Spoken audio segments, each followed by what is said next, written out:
Dans cette courte vidéo, je vais vous montrer comment utiliser les presets que vous venez d'acheter de manière très simple. Que vous ayez acheté un pack, le duo ou la trilogie, peu importe, les presets marchent tous de la même manière. Pour que vous ayez une bonne vue d'ensemble, je vais d'abord faire la démonstration sur un paysage et ensuite un portrait. Alors, je vais directement aller dans mon pack The Painted Forest, mais évidemment, ça marche avec tous les packs.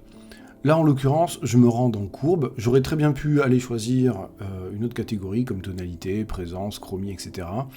J'ai choisi celle-là. Je voulais simplement voir ce que pouvaient me donner les courbes de ce pack parce que je sais qu'elles correspondent bien au sujet, à savoir la forêt, mais pas seulement. Et ensuite, vous voyez que je pars dans un autre pack, les Warm Tones, tout simplement parce que je voudrais voir ce que donnent certaines tonalités plutôt chaudes sur cette forêt. Je peux tout à fait maintenant le compléter avec le pack Cold Ones, parce que vous voyez bien que tous ces packs sont, donc comme je vous le disais, faits sur la même architecture. C'est pour ça qu'ils marchent très bien entre eux. Là, je vais prendre plus de temps pour choisir un petit peu ce qui me plaît. Et donc, je vais opter pour un réglage, voilà, celui-ci, qui me va très bien. Et vous voyez déjà, en quelques clics, la différence avec le fichier de base. Retour maintenant dans le pack The Painted Forest parce qu'il contient en fait un onglet détail qui est plus poussé que sur les autres packs, et notamment en termes de vignettage, de grains, de netteté, de réduction du bruit. Donc là, je vais appliquer un de ces réglages-là, et puis ensuite, je repars dans un autre pack pour compléter avec voilà, ce genre d'ambiance. Alors naturellement, prenez votre temps pour choisir, prenez votre temps pour essayer tous les réglages, et surtout, évidemment, n'hésitez pas à les compléter et les modifier vous-même. Et c'est exactement ce que je fais là, vous voyez, je vais dans le color grading pour ajuster parce que j'aimerais qu'il y ait un peu plus de bleu sur les hautes lumières.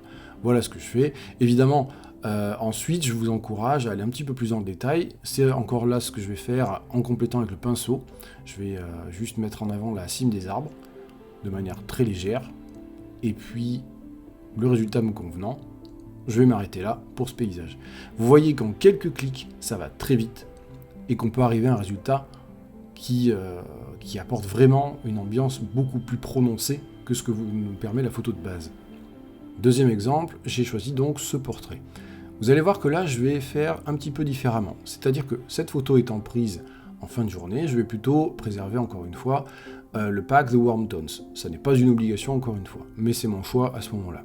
Je descends en bas dans la catégorie complet, qui est en fait le preset entier, tiré d'une photo à moi, applicable d'un coup. C'est pas forcément pour l'appliquer à cette photo, mais c'est simplement pour voir celui qui correspondrait le mieux dans les détails.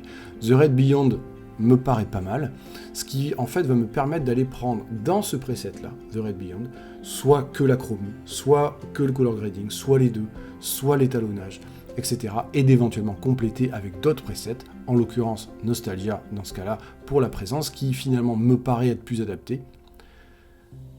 Et ensuite, je vois que en courbe, Nostalgia me paraît être très bien, et vous voyez, ensuite je vais compléter moi-même en baissant un petit peu les hautes lumières, en augmentant un petit peu l'expo, quelques petites retouches très faciles en complément du preset. Là, changement de pack pour compléter. Painting of the Fall est pas mal pour le rendu de présence. Et là, vous voyez, en chromie, je passe ma souris dessus pour voir un petit peu ce que ça pourrait donner de pas mal. Avant de trouver donc celui qui va me convenir, A Light in the Dark.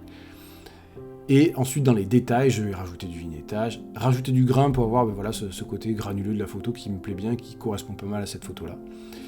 Et donc le color grading avec The Red Forest. Donc vous voyez, je suis allé piocher un petit peu partout pour faire à ma sauce ce qui, moi, m'inspire.